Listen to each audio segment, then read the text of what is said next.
This bee really hates going to work. He actually uses his co-workers as tools and lies around in a hammock slacking off. When it returned to the group, it looked around bored. Then it started playing pranks again.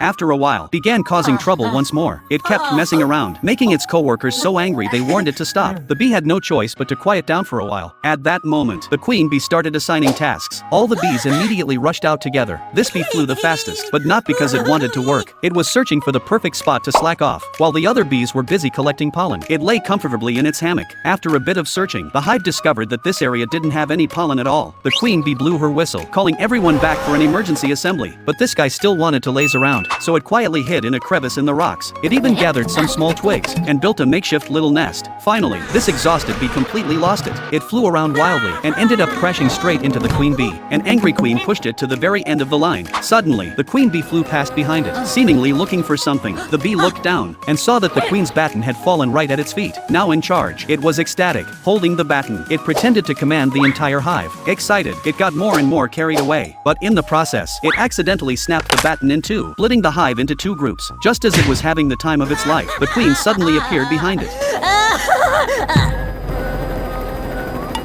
The bee panicked and turned to flee. The hive chased after it relentlessly. It darted behind a sand dune, thinking it had finally lost them. But when it looked up, the entire swarm was standing right in front of it. To its surprise, the other bees didn't even pay it any attention. It turned out that this bee had flown straight into a flower field. Amid the cheers of its fellow bees, the lazy bee could only give an awkward little smile.